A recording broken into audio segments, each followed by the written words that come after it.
we might lose tomorrow. We might not. Like, there was never a given, and I like that about him.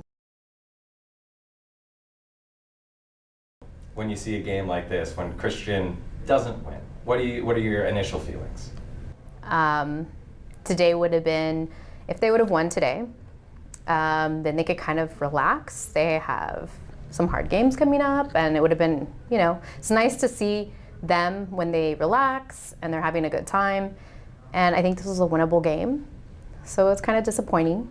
I'm sure he would say the same. How do you feel, Mr. Palafox? Same. Just a little, I was happy to get here, watch the game, but yeah, it's a little disappointing when he lost.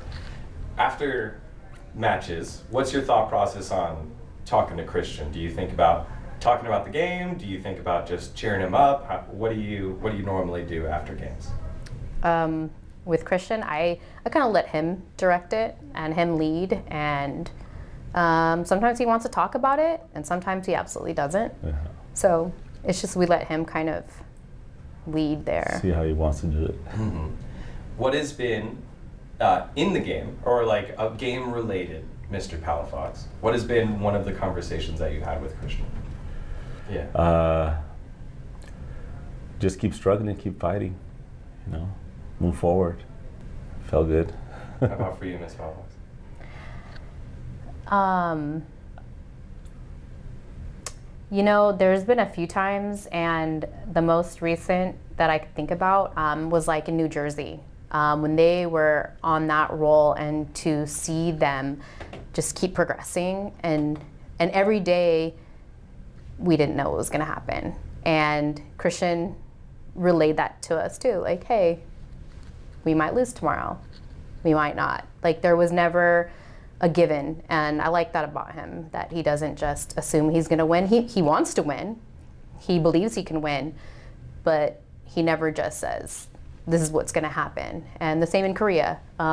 He was just so happy to be there. We were happy to be there to support him, and when they made quarterfinals, that was awesome. And talking to him and going out to eat with the whole team. I mean, you saw us out there. That was cool.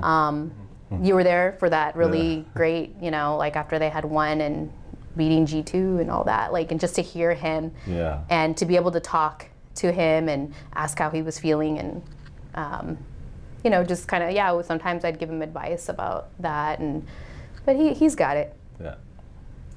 When he plays, and I guess throughout his career since you've followed, are there traces of the way that he plays, the way that he carries himself, that you all notice about, that you think you gave him, or it's something that you recognize about yourselves? We're pretty competitive in our family. So he thinks we're not competitive. He criticizes us sometimes, says we're not that competitive, but we're all pretty competitive, and we're competitive with each other. And since he was little, it didn't matter. Nobody was going to let anybody win anything in our family. You had to earn it. Yeah. So I see that competitiveness, but obviously his has been taken up a notch. Yeah. What are you competitive about, Mr. Palafox? Is there a game? Or a game? Yeah. A game. Well, I used to play video games. It was Galaga, so I was. Those are the old games back in the days. But. No, but we used to play. So when we were dating, we'd go to 7-Eleven and play Street Fighter. Yeah. And even though we were dating, he would not let me win. Yeah. So he was gonna kick my ass no matter what. I would play Honda, and she would play. I was E-Honda. Oh, which one? The other one that I would play. I don't know if you ever played Street Fighter, but I used to like to chop him up, and he'd get really mad at me, my little hand. But Monopoly, though, Christian loves board games. So we play board games all the time at his request on holidays, and but he's just as competitive. Like, we'll tap out, and him and Christian will, until like one the death. loses. Until one runs out of money. Yeah, like we have hour-long games. Like, we're not like, I don't think normal families do that. No, the only thing that I think of when competitive in Monopoly is like Michael Jordan and the stories about him being competitive about Monopoly. I did not know that. I'm gonna have to look that up. Yeah. What makes, and you got to see it in Korea, to both of you, what makes this group of guys special?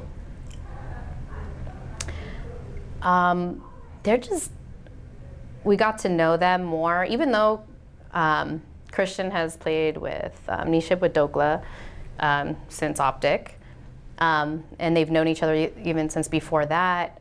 We had never met him actually in person, but just seeing them like through the interviews that you've done, that other people have done as well, it's like makes you start feeling like you know them, but then meeting them in person and talking to them and seeing that they actually like each other. Yeah, that's true.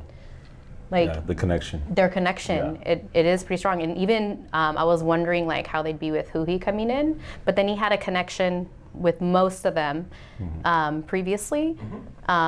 So that was kind of encouraging, and I think he's been pretty good, like in addition after losing Ignar. But yeah, they all seem to really like Click. genuinely like each other. So I think that's important because when Christian's been on other teams, I haven't seen that quite the same.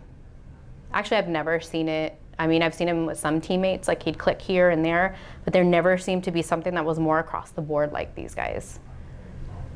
Yeah. When it comes to, you've said, keep with the struggle and keep fighting. Where did that come from you?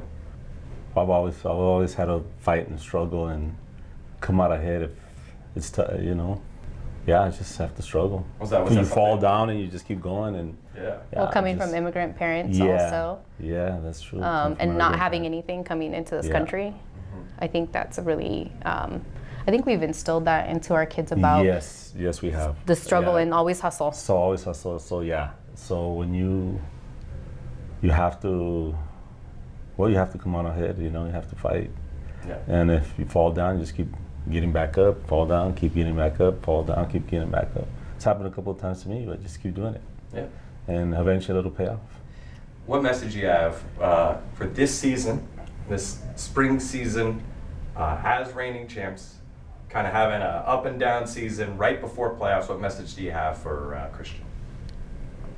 You can go first, Mr. Palafox. Oh, me? Yeah, you. That's why just keep going forward. Keep pushing, and eventually, you'll get rewarded. Yeah. You get rewarded at the end. Mr. Palafox. I mean, we saw it last season. They were the underdogs. They don't play like you expect them to play, like ever. They play how they're gonna play that day, and I fully believe that they can keep going. I know today was disappointing, but they've had disappointing days before, and they are the reigning champs for a reason. Yeah. And if they don't make it this season, they'll make it next season. There you go. Look forward. Yeah, always look forward. Yeah. And then finally, to the NRG fans and fans of Christian, what do you have to say to them who have supported them throughout the time?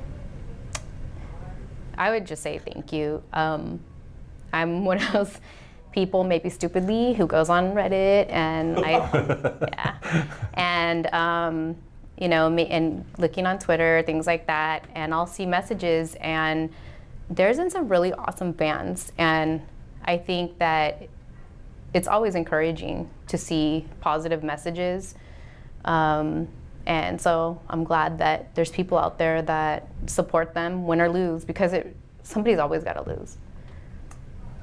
Great. All right. Thank you, guys. Okay, Oh, you're good. gonna wrap it up. All right.